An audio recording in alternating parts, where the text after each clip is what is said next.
আসসালামু আলাইকুম।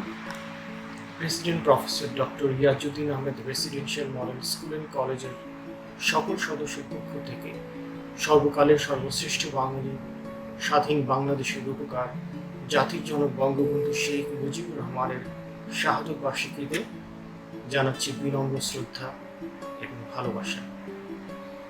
আমাদের এই প্রতিষ্ঠানটি 2007 সালে শিক্ষা মন্ত্রণালয়ের প্রকল্পের মাধ্যমে প্রতিষ্ঠিত হয়। প্রতিষ্ঠাকাল থেকে সেনাবাহিনীর শিক্ষাকরের একজন কর্মকর্তা প্রতিষ্ঠানের অধ্যক্ষ হিসেবে দায়িত্ব পালন করে আসছেন। এছাড়া মুন্সিগঞ্জ জেলার জেলা প্রশাসক প্রতিষ্ঠানের গভর্নিং বডির সভাপতি হিসেবে উন্নয়ন এবং সার্বিক কার্যক্রমে সার্বক্ষণিক দিক নির্দেশনা দিয়ে থাকেন। ধলেশ্বরী নদীর তীরে নান্দনিক পরিবেশে গড়ে ওঠা এই প্রতিষ্ঠানে নার্সারি থেকে দ্বাদশ শ্রেণী পর্যন্ত পাঠদান কার্যক্রম অব্যাহত আছে। প্রতিষ্ঠাকাল থেকেই এই প্রতিষ্ঠানটি পাবলিক পরীক্ষার ফলাফল এবং সহশিক্ষা কার্যক্রমের দিক থেকে মুন্সিগঞ্জ জেলার শীর্ষস্থান দখল করে আছে। শিক্ষা কার্যক্রমকে গতিশীল রাখতে এখানে আছে আধুনিক কম্পিউটার ল্যাব, সুদৃশ্য লাইব্রেরি, মাল্টিমিডিয়া ক্লাসরুম, আর সেই সাথে আছে খেলার মাঠ, বাচ্চাদের জন্য এঞ্জেল পার্ক। এছাড়া আবাসিক শিক্ষার্থীদের জন্য আছে দৃষ্টিনন্দন মসজিদ। শোকাবহ এই আগস্ট মাসে আমাদের অঙ্গীকার বঙ্গবন্ধুর আদর্শকে ছড়িয়ে দেব প্রজন্ম থেকে প্রজন্মে। সেই প্রয়াসে আমরা একটি প্রামাণ্য চিত্র উপস্থাপন করতে যাচ্ছি, যার মাধ্যমে আমাদের শিক্ষার্থীরা বঙ্গবন্ধুকে জানবে, তার দেশপ্রেম, আত্মত্যাগ আর আদর্শকে বুকে লালন করে দেশ সেবায় ব্রত হবে। মহান আল্লাহ আমাদের এই উদ্দেশ্যকে সার্থক ও সফল করুন। এই শুভকামনায় আপনাদের সবাইকে এই প্রামাণ্যচিত্র উপভোগ করার আমন্ত্রণ জানাচ্ছি। তার আগে আমরা প্রতিষ্ঠানের পরিচালনা পর্ষদের সম্মানিত সভাপতি মুন্সিগঞ্জ জেলার সুযোগ্য জেলা প্রশাসক মোহাম্মদ মনিরুজ্জামান তালুকদার মহোদয়ের কাছ থেকে শুভেচ্ছা বক্তব্য শুনব। ধন্যবাদ। জাতির পিতা বঙ্গবন্ধু শেখ মুজিবুর রহমান 1920 সালের 17 মার্চ গোপালগঞ্জ মহকুমার টুঙ্গিপাড়া জন্মগ্রহণ করেন এবং ছোটবেলায় তিনি খোকা নামে পরিচিত ছিলেন। সবাই তাকে খোকা নামে ডাকতেন। খোকা থেকে শুরু করে জাতির পিতা হওয়া পর্যন্ত তার জীবনের প্রত্যেকটি পর্যায়েই তিনি তার অসামান্য প্রতিভা এবং অদম্য যে নেতৃত্ব এবং ঈর্ষণীয় যে নেতৃত্ব ছিল, তিনি তার নিদর্শন রেখে দিয়েছেন। ছোটবেলা থেকেই তিনি ছিলেন জনদরদী, গরিব দুঃখী মানুষের জন্য একজন নিবেদিত প্রাণ, এবং ঠিক একই সাথে তিনি ছিলেন অন্যায়ের প্রতিবাদকারী। ছোটবেলায় তার সহপাঠী শিক্ষার্থীদের যারা আর্থিক কষ্টে পরীক্ষার ফি দিতে পারেনি, বই কিনতে পারেননি, তাদের জন্য তিনি অর্থের সংকুলান করেছেন। ঠিক একইভাবে দুঃখী মানুষ, এমনও নজির রয়েছে যে বস্ত্রহীন একজন মানুষকে তিনি তার নিজের গায়ে নতুন জামাও পরিয়ে দিয়েছেন। ছাত্র অবস্থাতেই ব্রিটিশ বিরোধী আন্দোলনের সময় মাত্র 19 বছর বয়সে জাতির পিতা বঙ্গবন্ধু শেখ মুজিবুর রহমান কারাবরণ করেন। যখন তৎকালীন মুখ্যমন্ত্রী শের বাংলাকে ফজলুল হক তার শিক্ষা প্রতিষ্ঠান পরিদর্শন করতে গিয়েছিলেন, নিরাপত্তা বেষ্টনী ভেদ করেও তিনি স্কুলের দুরবস্থার কথা তার সামনে উপস্থাপন করেছিলেন। এটি তার অসীম সাহসেরই একটি উজ্জ্বল দৃষ্টান্ত। পরবর্তীতে যখন তিনি ভারতের ইসলামিয়া কলেজ হোস্টেলে যখন ছিলেন, তিনি হিন্দু মুসলিম যে দাঙ্গা সৃষ্টি হয়, সেই দাঙ্গার সময়ও তিনি সাম্প্রদায়িক সম্প্রীতি বজায় রাখার জন্য চেষ্টা করেছেন এবং তার সেখানে গুরুত্বপূর্ণ ভূমিকা রেখেছেন। এরপরে ছাত্র অবস্থায় তিনি 1948 সালে যখন পাকিস্তান সরকার রাষ্ট্রভাষা হিসেবে উর্দুকে প্রতিষ্ঠা করার ঘোষণা দিয়েছেন, তিনি বজ্রকণ্ঠে তার প্রতিবাদ জানিয়েছেন এবং তিনি এই প্রতিবাদ স্বরূপ সেখানেও তিনি কারাবরণ করেছেন। 1952 সালের 21শে ফেব্রুয়ারিতে শহীদের আত্মত্যাগের মাধ্যমে আমরা যে রাষ্ট্রভাষা হিসেবে বাংলাকে পেয়েছি, সেখানেও জাতির পিতা বঙ্গবন্ধু শেখ মুজিবুর রহমানের অসামান্য অবদান ছিল। বঙ্গবন্ধু শেখ মুজিবুর রহমান ছাত্র থাকা অবস্থাতেও অন্য যে কোনো মানুষেরই যারা নির্যাতিত হয়েছেন, অন্যায়ের শিকার হয়েছেন, তাদের বিরুদ্ধে সোচ্চার ছিলেন। তার দৃষ্টান্ত আমরা দেখি, তিনি ঢাকা বিশ্ববিদ্যালয়ের 4র্থ শ্রেণীর কর্মচারীরা যখন তাদের ন্যায্য অধিকার আদায়ের জন্য আন্দোলন করছিলেন, তিনি সেখানে শরিক হন, তার সাথে একাত্মতা ঘোষণা করেন। ফলাফলস্বরূপ সেখানেও তাকে অনেক ত্যাগ করতে হয়েছে, ছাত্রত্ব হারাতে হয়েছে। বঙ্গবন্ধু ছিলেন অসীম দূরদর্শী একজন মানুষ এবং যে কোনো ধরনের জেল, জুলুম, অত্যাচার, নিপীড়ন তার উপরে যতই পড়ুক না কেন, তিনি ছিলেন দৃঢ়চেতা মানুষ। তিনি তার ন্যায় থেকে, নীতি থেকে কখনোই বিচ্যুত হননি। একে একে 52 ভাষা আন্দোলনের পরে 54 যুক্তফ্রন্ট নির্বাচন, 56 সালের সেই সামরিক শাসন, সব কিছুর বিরুদ্ধে তিনি সোচ্চার ছিলেন। আমরা 66 6 দফা আন্দোলন, যেটি ঐতিহাসিক একটি আন্দোলন, পরবর্তীতে 11 দফা, সেখানে জাতির পিতা বঙ্গবন্ধু শেখ মুজিবুর রহমান নেতৃত্ব দিয়েছেন।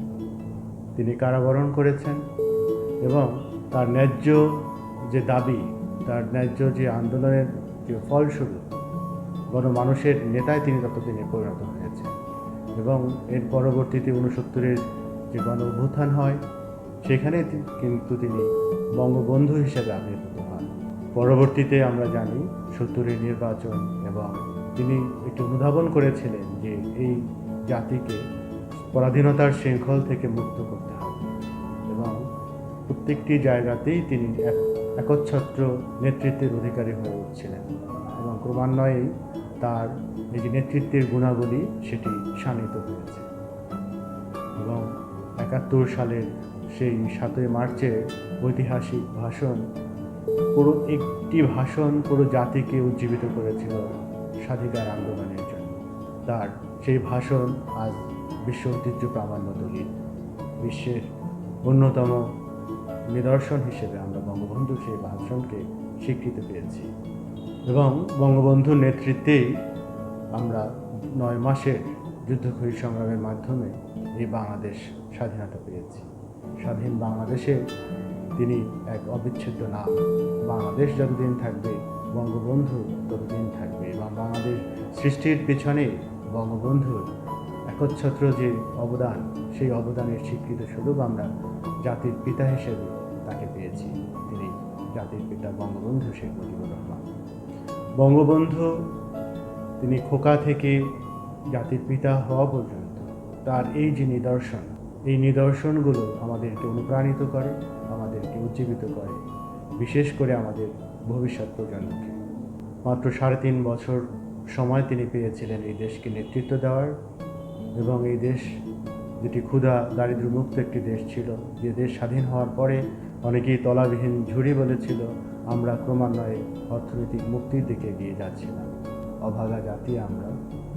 দুর্ভাগ্য আমাদের এই দেশেরই কুলাঙ্গার কিছু অসাম্প্রদায়িক এবং মুক্তিযুদ্ধ বিরোধী শক্তি হীন স্বার্থ চরিতার্থ করার জন্য সেই ঘাতক শ্রেণী 1975 সালের 15ই আগস্ট জাতির পিতা সহ তার পরিবারের সদস্যদেরকে নির্মমভাবে হত্যা করে। ইতিহাসের এই জঘন্যতম হত্যাযজ্ঞ আমাদেরকে কাঁদিয়ে তোলে। এ দায়, এই ঋণ আমরা কোনোদিন শোধ করতে পারি।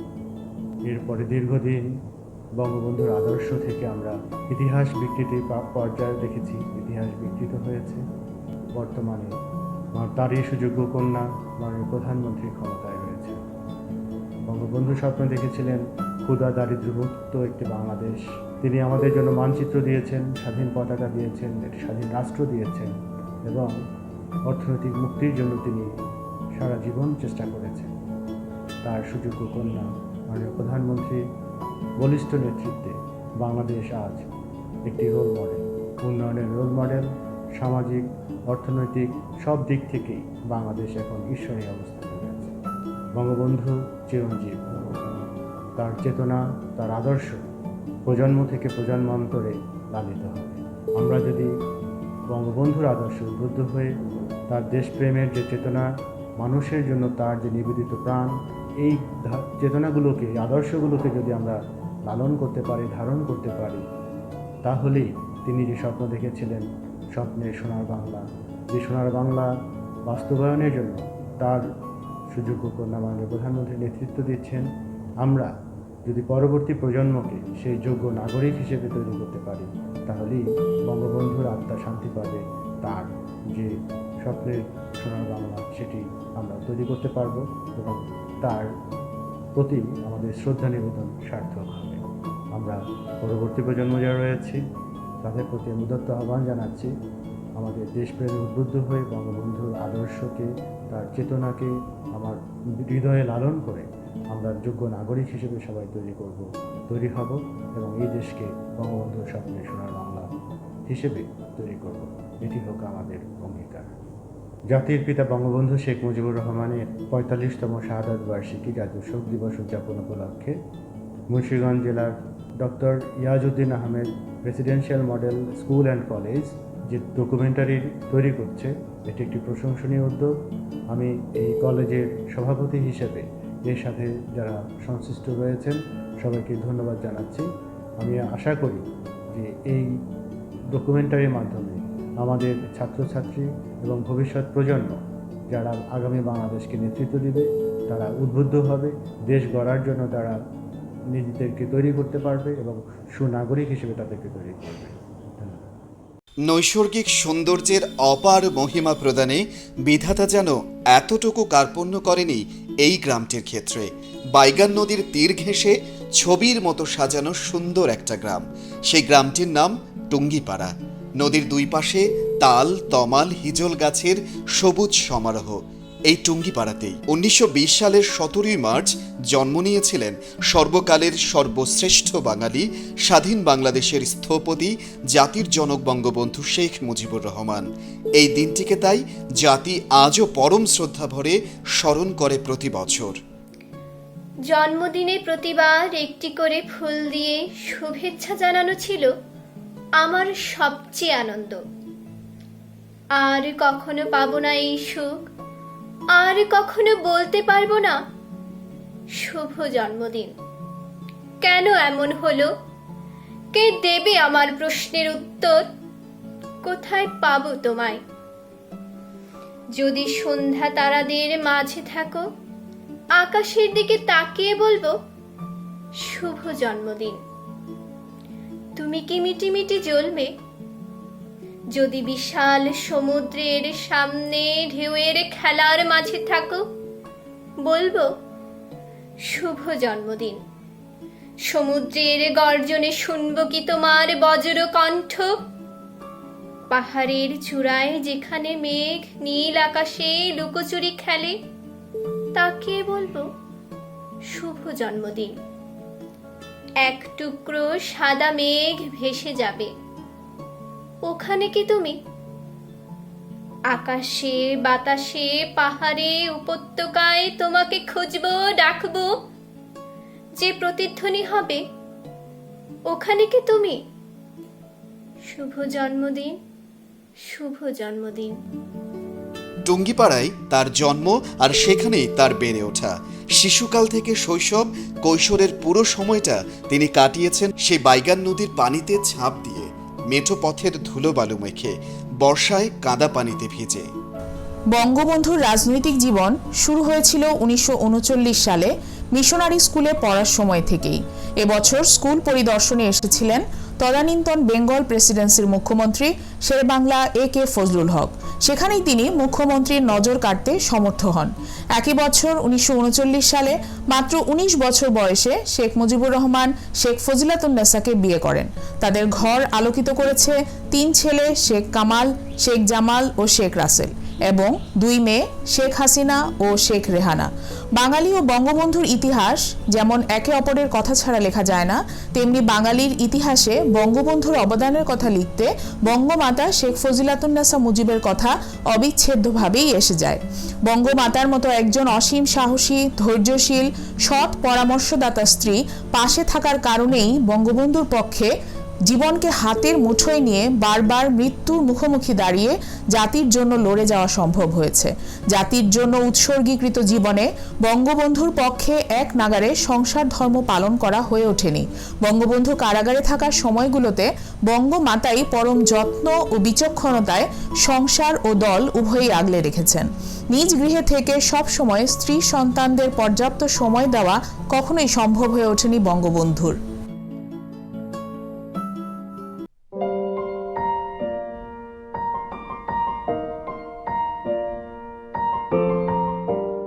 রেনু নামটা কি পরিচিত মনে হচ্ছে?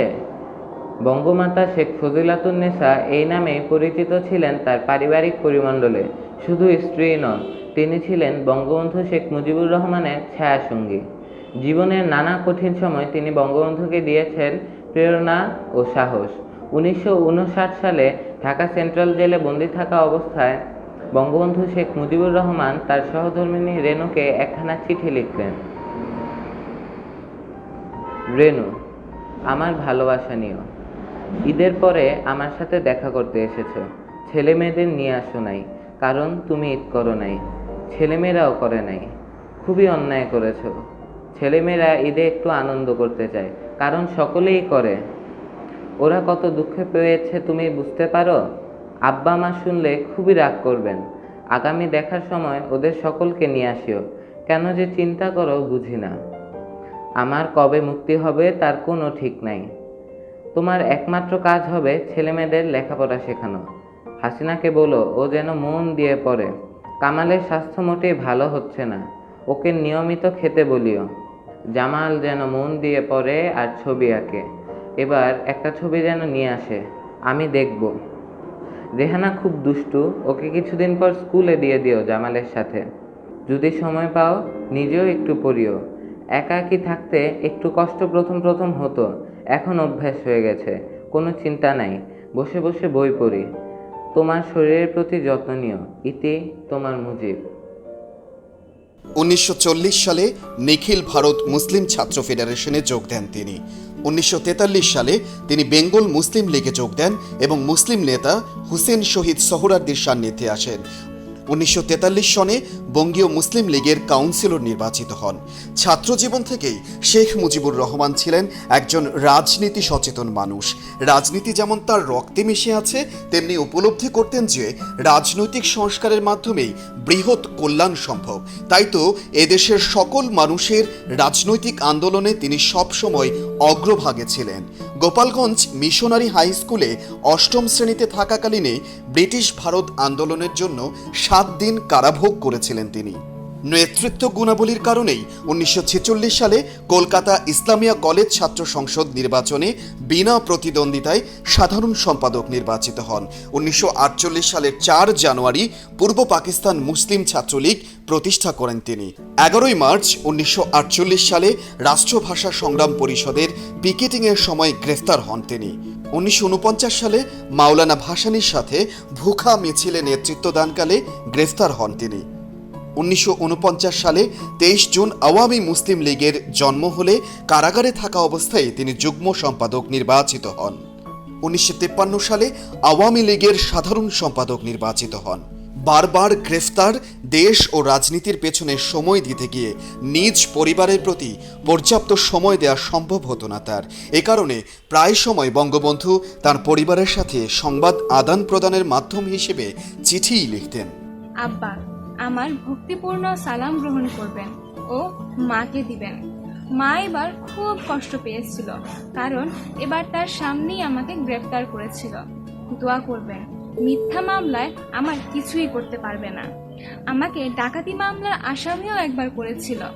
আল্লাহ আছে, সত্যের জয় হবেই।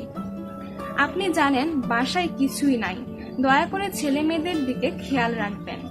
বাড়ি যেতে বলে দিতাম, কিন্তু ওদের পড়ালেখা নষ্ট হয়ে যাবে।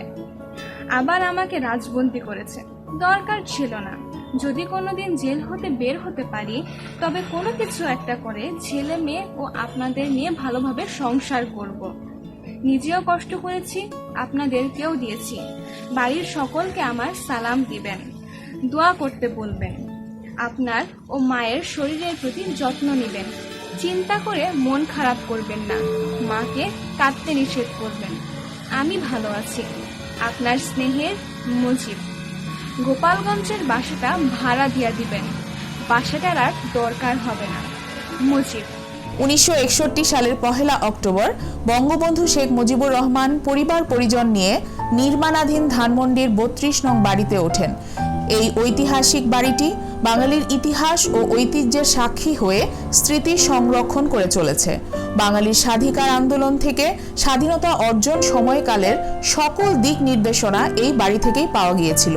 1962 সালে আইয়ুব বিরোধী ছাত্র আন্দোলনে বহু নেতা এই বাড়িতে শেখ মুজিবুর রহমানের সাথে আলোচনা করতেন ও নির্দেশনা নিতে আসতেন। 1962 সালে তিনি এই বাড়ি থেকেই গ্রেফতার হন। আবৃত্তি করছি কবি আনিসুল হকের কবিতা 32 নম্বর মেঘের ওপারে। আকাশের ওপারে আকাশ, তার উপরে মেঘ, মেঘের মধ্যে বাড়ি, 32 নম্বর মেঘমহল। 32 নম্বরের বারান্দায় দাঁড়িয়ে আপনি, আপনার গায়ে ধব ধবে সাদা পাঞ্জাবি, চোখে মোটা কালো ফ্রেমের চশমা, হাতে পাইপ। ছাদের কিনারে সানসেটে উঠছে কবুতরগুলো, উঠানে সাইকেল রিক্সা চালাচ্ছে লাল সোয়েটার পরা রাসেল। পানের ডিব্বা নিয়ে ডাইনিং টেবিলের পাশের গোল টেবিলটাতে সুপারি কাটায় ব্যস্ত আপনার রেনু। জামাল মুক্তিযুদ্ধের ট্রেনিং এর সময় পাওয়া ক্যাপটা পরে আয়নায় তাকাচ্ছেন। ছাদের ঘরে বেহালা বাজাচ্ছেন কামাল, মেঘে মেঘে ছড়িয়ে পড়ছে বেহালার মূর্ছনা। আকাশের ওপারে আকাশ, তার উপরে মেঘ, মেঘের মধ্যে বাড়ি, 32 নম্বর মেঘমহল। সেখানে দোতলার ঝুল বারান্দায় দাঁড়িয়ে পুরো লেন্সের ভেতর থেকে পূর্ণ চোখে তাকিয়ে আপনি দেখছেন যেমন করে দেখেছিলেন 71-এর মার্চে ওড়ানো সবুজের মধ্যে লাল সূর্য আর হলুদ মানচিত্র খচিত পতাকা, যেমন করে তাকিয়ে দেখেছিলেন 70-71-এ রোজ আপনার নির্দেশের অপেক্ষায় 32 নম্বর থেকে বঙ্গোপসাগর পর্যন্ত স্বাধীনতা পাগল মানুষগুলোকে, যেমন করে 7 মার্চের মঞ্চে দাঁড়িয়ে লক্ষ কোটি চোখে দেখতে পেয়েছিলেন একটা জাতির জন্মের ফুল ফোটা। যেন আপনি রিলকে, পৃথিবীর শেষতম কবি যিনি শিল্পীর মগ্নতা নিয়ে নিরীক্ষণ করেন কি করে কলি থেকে পাপড়ি উন্মিলিত হয়, ফুটে ওঠে ফুল। আকাশের ওপারে আকাশ, মেঘমহলের 32 নম্বরের বারান্দায় দাঁড়িয়ে আপনি তাকিয়ে আছেন। বারবার দেখেও আপনার আশ মিটছে না। শিল্পী যেমন ছবি আঁকা শেষ করে ক্যানভাস থেকে দূরে গিয়ে পুরোটা ছবি বারবার করে দেখেন, লেখা সম্পূর্ণ হয়ে যাওয়ার পরও রবীন্দ্রনাথ যেমন বারবার পড়তেন তার কবিতা আর পাণ্ডুলিপিটাকে বানিয়ে ফেলতেন একটা আস্ত শিল্পকর্ম, তেমনি করে আপনি দেখছেন আপনার আঁকা ছবিটাকে দূর থেকে কিন্তু পূর্ণ চোখে। তেমনি করে আপনি পড়ছেন আপনার লেখা কবিতাটাকে। অপার্থিব শিল্প সুসময়, অপরূপ দিব্যকান্তি। আপনি দেখছেন কিরকম জলজল করছে আপনার শিল্পকর্মখানি, দেখছেন কিরকম মাথা উঁচু করে দাঁড়াচ্ছে বাঙালিরা, দেখছেন কিরকম মুক্ত কণ্ঠে তারা গাইছে আমার সোনার বাংলা। স্বকণ্ঠে স্বরচিত কবিতা পাঠ করে শোনানোর কবি জনচিত উজ্জ্বলতা আর মগ্নতা অবয়ব জুড়ে। ভোরের সোনালী আলোয় কাঁচা পাকা চুলে স্বর্গীয় দুটি। রবীন্দ্রনাথ, কাজী নজরুল আর জীবনানন্দ দাশের পাশে দাঁড়িয়ে আপনি বলছেন, ওই দেখুন, ওই যে আমার কবিতা, কবিগুরু, ওই যে আপনার সোনার বাংলা, বিদ্রোহী কবি, ওই যে আপনার জয় বাংলা। জীবনানন্দ বাবু, ওই যে আপনার রূপসী বাংলা। ওই তো আমার কবিতা, আমার কবিতার নাম বাংলাদেশ। ওই তো আমার কবিতা, আমার কবিতার নাম বাংলাদেশ। ওই তো আমার কবিতা, আমার কবিতার নাম বাংলাদেশ। আপনি চশমা খুলে হাতে নিলেন। আপনার উজ্জ্বল চোখ দুটো থেকে গড়িয়ে পড়ল দুফোঁটা অশ্রু। অনেকে নিচে মতের একে 4 কোণা ঘরে লেখার টেবিলে বসে আছি। আমার চোখ ভিজে গেল। আমি পাশ টেবিলে রাখা বাংলাদেশের পতাকাটা বুকে জড়িয়ে ধরে বললাম, কে বলেছে আপনি নাই? এই তো আপনি আছেন, এইখানে, সবখানে, সমস্ত বাংলায়, এইখানে বাংলার লাল সবুজে, আমাদের অশ্রু আর ভালোবাসায়, আমাদের মাথা উঁচু করে দাঁড়াবার আর এগিয়ে যাওয়ার অমোঘ মন্ত্রে মানুষকে দাবায় রাখতে পারবা না। 1963 সালে হোসেন সোহরাওয়ার্দীর মৃত্যুর পর আওয়ামী মুসলিম লীগের সভাপতি নির্বাচিত হন শেখ মুজিব। তিনি ছিলেন আইয়ুব খানের মৌলিক গণতন্ত্র তত্ত্বের কট্টর সমালোচক। 1966 সালে লাহোরে অনুষ্ঠিত বিরোধী দলগুলো জাতীয় সম্মেলনে শেখ মুজিবুর রহমান ঐতিহাসিক 6 দফা দাবি উত্থাপন করেন। এই 6 দফা দাবি ছিল পূর্ব পাকিস্তানের স্বায়ত্তশাসনের রূপরেখা। মুজিবের 6 দফা দাবির প্রতি জনগণের ব্যাপক সমর্থনে ভীত হয়ে তৎকালীন পাকিস্তানি শাসক গোষ্ঠী আগরতলা ষড়যন্ত্র মামলায় গ্রেপ্তার করে শেখ মুজিবকে। এতে ক্ষুব্ধ হয়ে ওঠে বাংলার সমস্ত জনগণ। জনরোষের কাছে নতি স্বীকার করে এক পর্যায়ে তাকে মুক্তি দিতে বাধ্য হয় শাসক গোষ্ঠী। 1969 সালের 23 ফেব্রুয়ারি ঢাকার রেসকোর্স ময়দানে কেন্দ্রীয় ছাত্র সংগ্রাম পরিষদের উদ্যোগে শেখ মুজিবুর রহমানকে গণসংবর্ধনা দেওয়া হয়। সেখানেই উত্থাপিত হয় 11 দফা দাবি, যার মধ্যে 6 দফার সবগুলো দফাই অন্তর্ভুক্ত ছিল। লাখো মানুষের এই জমায়েতে শেখ মুজিবুর রহমানকে বঙ্গবন্ধু উপাধিতে ভূষিত করা হয়। একদিকে দেশের প্রতি ভালোবাসা, অন্যদিকে পরিবারের প্রতি তার টান, এই দুটো জিনিস নিয়েই বঙ্গবন্ধু উদ্বিগ্ন থাকতেন প্রায় সময়ই। দেশের স্বার্থে রাজনীতিতে সময় দিতে গিয়ে নিজ পরিবারকে তিনি কখনোই ভুলে যাননি। পরিবারের সদস্যদের কাছে তার লেখাগুলোই তার সাক্ষ্য বহন করে। তখন সময়টা ছিল 1969 সাল। আমাদের জাতির জনক বঙ্গবন্ধু শেখ মুজিবুর রহমান তার জ্যেষ্ঠ কন্যা বর্তমান দেশের প্রধানমন্ত্রী শেখ হাসিনাকে একটি চিঠি লিখেছিলেন। শেখ হাসিনা তখন তার স্বামী ডক্টর ওয়াজিদ মিয়ার সঙ্গে সুইডেনে গিয়েছিলেন। খুব ছোট্ট একটা চিঠি, কিন্তু বড্ড আবেগে মাখা। চলুন তবে চিঠিটা থেকে চিনে নিই একটি বাবাকে, উপলব্ধি করি মেয়ের প্রতি তার স্নেহকে। হাসুমণি, আমার স্নেহ ও ভালোবাসা নিও। ওয়াজিদের চিঠি পেয়েছিলাম, উত্তরও দিয়েছি, বোধহয় পেয়ে থাকবে। জেল হতে বের হয়ে তোমাকে ভালো মতন দেখিতেও পারি নাই, শুধু তোমার শরীরের দিকে চেয়ে তোমাকে যেতে দিয়েছি। শরীরের প্রতি যত্ন নিও। ওয়াজিদের শরীর কেমন? আমরা সকলেই ভালো আছি, চিন্তা করে শরীর নষ্ট করিও না। বোধহয় শুনেছ মানিক ভাই পিণ্ডিতে হঠাৎই মারা গিয়াছেন। বুঝিতেই পারো আমার অবস্থা। প্রফেসর হাই সাহাবও মারা গিয়েছেন। বাংলাদেশের 2জন কৃতি সন্তান আমরা হারালাম। চিন্তা করিও না, সুইডেন খুব সুন্দর দেশ, তোমাদের সেখানে ভালো লাগবে। চিঠি দিও, ইতি, তোমার আব্বা।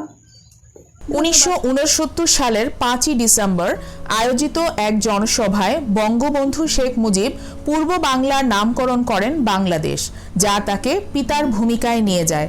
তিনি বলেন, এক সময় এদেশের বুক হইতে, মানচিত্রের পৃষ্ঠা হইতে বাংলা কথাটির সর্বশেষ চিহ্নটুকুও চিরতরে মুছিয়া ফেলার চেষ্টা করা হইয়াছে।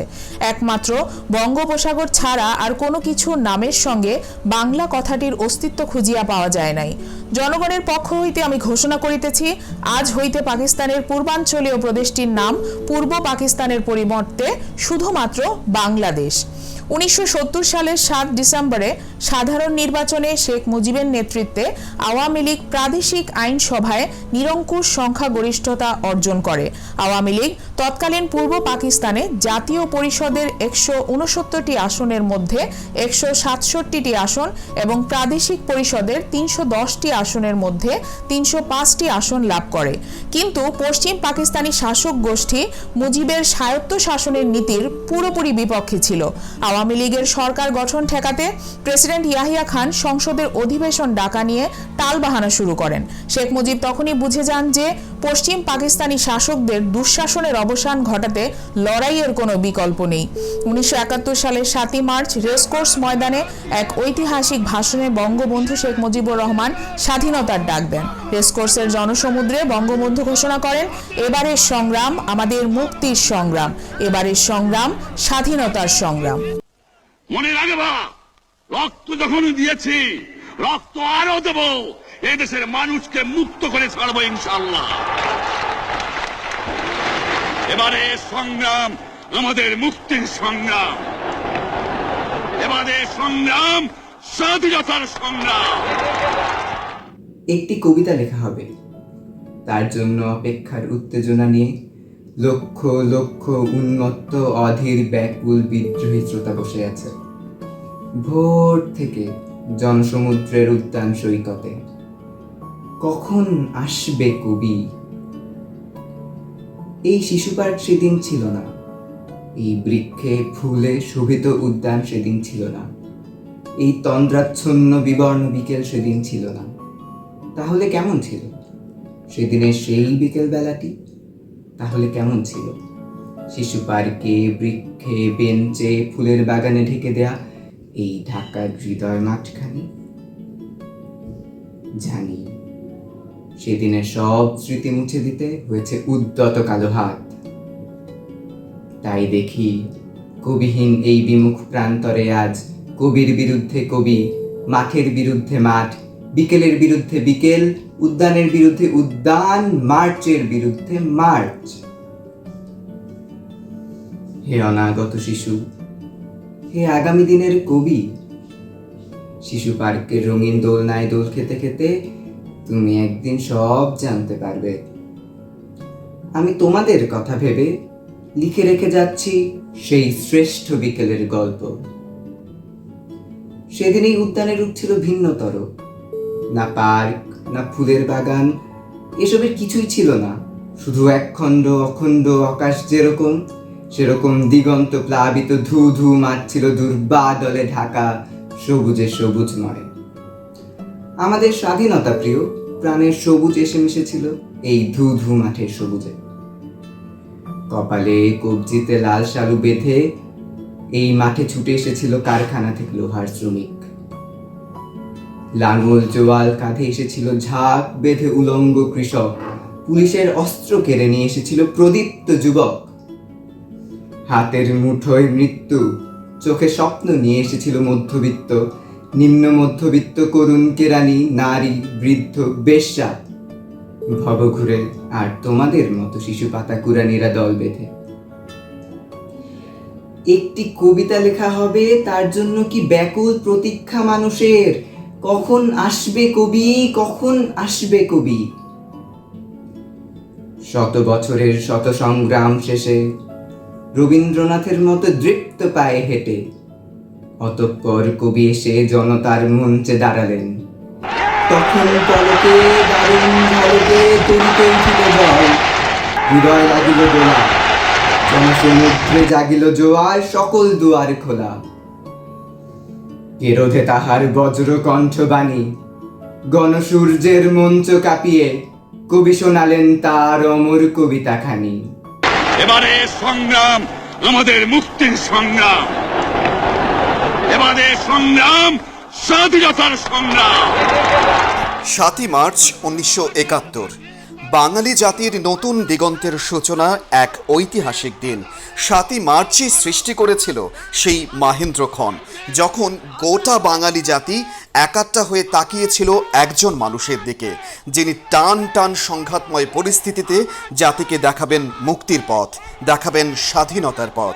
ঐতিহাসিক ওই ভাষণ জাতির জনক বঙ্গবন্ধু বাঙালি জাতিকে শৃঙ্খল মুক্তির আহ্বান জানিয়ে ঘোষণা করেন, প্রত্যেক গ্রামে, প্রত্যেক মহল্লায়, প্রত্যেক ইউনিয়নে, প্রত্যেক সাব ডিভিশনে আওয়ামী লীগের নেতৃত্বে সংগ্রাম পরিষদ গড়ে তোলো এবং তোমাদের যা কিছু আছে তাই নিয়ে প্রস্তুত থাকো। মনে রাখবা, রক্ত যখন দিয়েছি, রক্ত আরো দেবো, এদেশের মানুষকে মুক্ত করে ছাড়বো ইনশাআল্লাহ।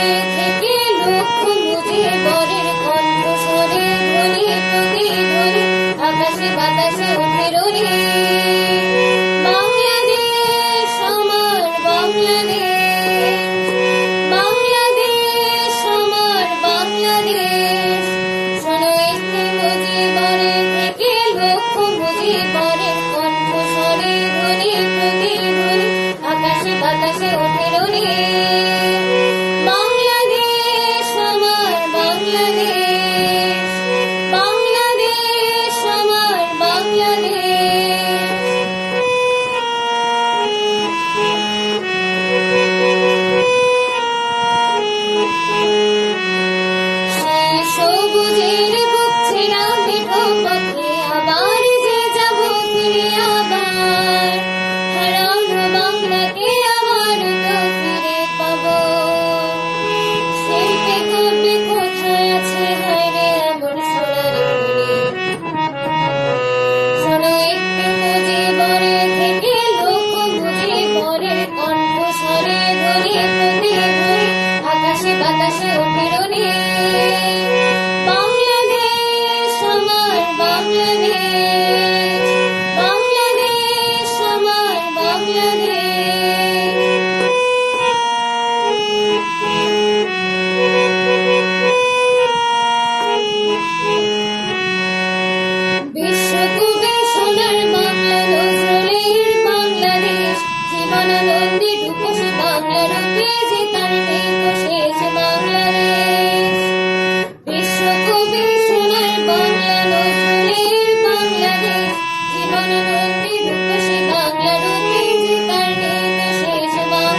মুজিবের নেতৃত্বে বাঙালি জাতির এই জাগরণে ভীত ইয়াহিয়া খান সামরিক আইন জারি করেন, নিষিদ্ধ করেন আওয়ামী লীগকে এবং শেখ মুজিবকে গ্রেপ্তারের নির্দেশ দেন। 25শে মার্চ 1971 রাতের অন্ধকারে নিরীহ নিরস্ত্র বাঙালির ওপর শকুনের মতো ঝাঁপিয়ে পড়ে পাকিস্তানি সেনারা। শুরু হয় অপারেশন সার্চলাইট নামে ইতিহাসের জঘন্যতম হত্যাকাণ্ড। বৃদ্ধ থেকে কোলের শিশু কেউ রক্ষা পায়নি পাক হানাদারের এই নারকীয় হত্যাকাণ্ড থেকে। মুজিবকে গ্রেফতার করে নিয়ে যাওয়া হয় পশ্চিম পাকিস্তানে। অবশ্য তার আগেই পাক হানাদার বাহিনীর অভিযান শুরু হলে 26শে মার্চ প্রথম প্রহরে শেখ মুজিবুর রহমান বাংলাদেশের স্বাধীনতার ঘোষণা দেন এবং জনগণকে সর্বাত্মক আন্দোলনে সামিল হতে আহ্বান জানান। 1971 সালের 17ই এপ্রিল গণপ্রজাতন্ত্রী বাংলাদেশের প্রথম সরকার গঠিত হয় এবং শেখ মুজিবকে রাষ্ট্রপতি করা হয়। তার অনুপস্থিতিতে অস্থায়ী রাষ্ট্রপতির দায়িত্ব পালন করেন সৈয়দ নজরুল ইসলাম। 3 ডিসেম্বর 1971 পাকিস্তান বিমান বাহিনী ভারত কর্তৃক সামরিক বিমান ঘাঁটি আক্রমণ করলে শুরু হয় সর্বাত্মক যুদ্ধ। পরদিন 4 ডিসেম্বর সামরিক আদালতে বিচারের রায় ঘোষণা করে মৃত্যুদণ্ডাদেশ দেয়া হয় বঙ্গবন্ধু শেখ মুজিবকে। আদালতে কার্যক্রম শেষে তাকে নেওয়া হয় মিয়ানওয়ালি জেলে। সেখানে দণ্ডাদেশ কার্যকর করার ব্যবস্থা নেওয়া হতে থাকে। যে সেলে তিনি ছিলেন তার পাশে কবর খোঁড়া হয়। তবে যুদ্ধ পরিস্থিতি দ্রুত পরিবর্তিত হচ্ছিল। 16 ডিসেম্বর পাকিস্তানি বাহিনী আত্মসমর্পণ এবং 7 জানুয়ারি বঙ্গবন্ধুর মুক্তিলাভ ও বিজয়ী বীরের স্বদেশে ফেরা, সেসব তো আরেক ইতিহাস।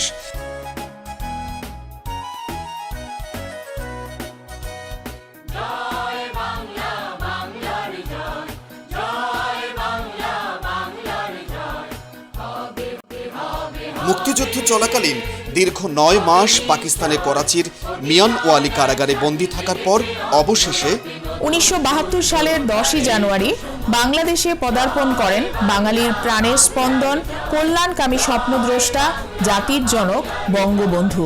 ফিরে আসেন তার প্রিয় মাতৃভূমিতে, তার স্বপ্নের স্বাধীন দেশে। স্বাধীনতার স্বপ্নদ্রষ্টা জাতির জনককে বরণ করতে লাখো মানুষের ঢল নামে বিমানবন্দরে। দেশে ফিরেই যুদ্ধ বিধ্বস্ত দেশ পুনর্গঠনে ঝাঁপিয়ে পড়েন বঙ্গবন্ধু। মানবিক বিপর্যয় মোকাবেলায় আন্তর্জাতিক সাহায্যের আবেদন জানান বঙ্গবন্ধু এবং খুব অল্প সময়ের মধ্যেই সাহায্য আসতে শুরু করে। শুরু হয় বাংলাদেশ পুনর্গঠনের এক নতুন যুদ্ধ। এরই মধ্যে সক্রিয় হয়ে ওঠে স্বাধীনতা বিরোধী একটি চক্র। মুক্তিযুদ্ধের বিরোধিতাকারী দেশীয় ও আন্তর্জাতিক চক্রের প্রত্যক্ষ ইন্ধনে রাজনৈতিক অস্থিতিশীলতা সৃষ্টি করতে উঠে পড়ে লাগে এই চক্রটি।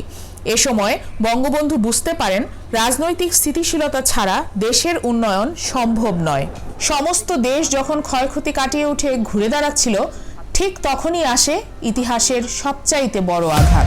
1975 সালের 15ই আগস্ট মধ্যরাতে একদল বিপথগামী সেনা কর্মকর্তা হত্যা করেন শেখ মুজিব এবং তার পরিবারের সদস্যদের।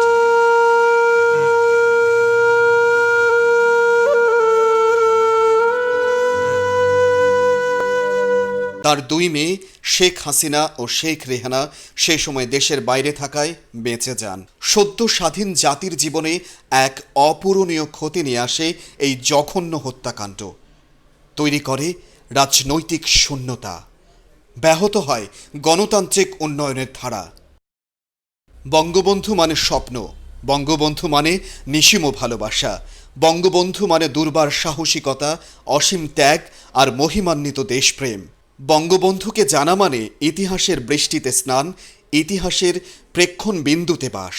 বঙ্গবন্ধুর উত্থান মানে ইতিহাস হয়ে ওঠা, তারপর নির্জন, নিঃসঙ্গ, বিভীষিকা। বুলেটের কর্কশ চিৎকারে হৃদয়ে রক্তাক্ত ক্ষত। 25শে মার্চ 1971 বাঙালি মহাকাব্যের উপমার মতো উদ্বেল একটি শব্দ, বাংলাদেশ আর রক্তস্নাত লাল সবুজের পতাকা। বঙ্গবন্ধু, বাংলাদেশের ধমনীতে মিশে আছো তুমি, বাঙালি স্মৃতিতে, মননে আর আত্মায় মিশে আছো তুমি। তোমার আদর্শ আর চেতনা ছড়িয়ে দেব প্রজন্ম থেকে প্রজন্মে। তোমার প্রয়াণ দিবসে এই হোক আমাদের অঙ্গীকার। যদি রাত পোহালে শোনা যেত বঙ্গবন্ধু মরে নাই, যদি রাত পোহালে শোনা যেত বঙ্গবন্ধু মরে নাই। যদি রাজপথে আবার মিছিল হতো বঙ্গবন্ধুর মুক্তি চাই, মুক্তি চাই, মুক্তি চাই, তবে বিশ্ব পেত এক মহান নেতা, আমরা পেতাম ফিরে জাতির পিতা।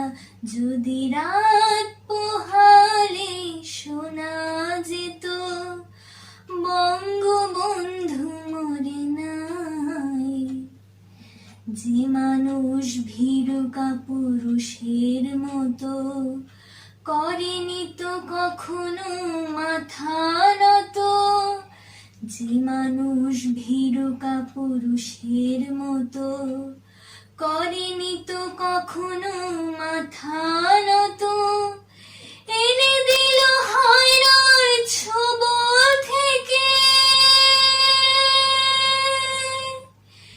এনে দিল হায়রার ছোবল থেকে আমাদের প্রিয় স্বাধীনতা, স্বাধীনতা, স্বাধীনতা। তবে বিশ্ব পেত এক মহান নেতা, আমরা পেতাম ফিরে জাতির পিতা। যদি রাত পোহালে শোনা যেত বঙ্গবন্ধু মরে নাই। কে আছে বাঙালি তার সমতুল্য, ইতিহাস একদিন দেবে তার মূল্য। কে আছে বাঙালি তার সমতুল্য, ইতিহাস একদিন দেবে তার মূল্য। সত্যকে মিথ্যার আড়াল করে, সত্যকে মিথ্যার আড়াল করে যায় কি রাখা কখনো তা, কখনো তা, কখনো তা। তবে বিশ্ব পেত এক মহান নেতা, আমরা পেতাম ফিরে জাতির পিতা। যদি রাত পোহালে শোনা যেত বঙ্গবন্ধু মরে নাই। যদি রাত পোহালে শোনা যেত বঙ্গবন্ধু মরে নাই। যদি রাজপথে আবার মিছিল হতো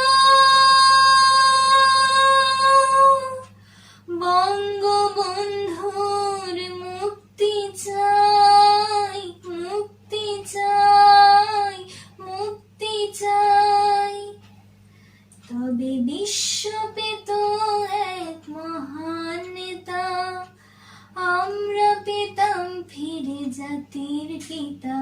যদি রাত পোহালে শোনা যেত বঙ্গবন্ধু মরে নাই। যদি রাত পোহালে শোনা যেত বঙ্গবন্ধু মরে নাই। যদি রাত পোহালে শোনা যেত বঙ্গবন্ধু মরে নাই। সম্মানিত সুধী, আপনারা এতক্ষণ বঙ্গবন্ধুর জীবনী নিয়ে তৈরি প্রামাণ্যচিত্র উপভোগ করলেন। এই প্রামাণ্যচিত্র তৈরির পেছনে এবং এই আয়োজনের পেছনে যারা সংশ্লিষ্ট ছিলেন সকল শিক্ষক শিক্ষিকা এবং শিক্ষার্থীদের জানাই আমি আন্তরিক কৃতজ্ঞতা। আমাদের উদ্দেশ্য ছিল আমাদের শিক্ষার্থীদের জন্য আমাদের মতো করে বঙ্গবন্ধুর রাজনৈতিক জীবনকে উপস্থাপন করা, যাতে করে আমাদের শিক্ষার্থীরা বঙ্গবন্ধুর আদর্শকে রূপে লালন করে ভবিষ্যতে সুযোগ্য নাগরিক হয়ে গড়ে উঠতে পারে। সবার জন্য রইল শুভকামনা। আসসালামু আলাইকুম। বাংলাদেশ চিরজীবী।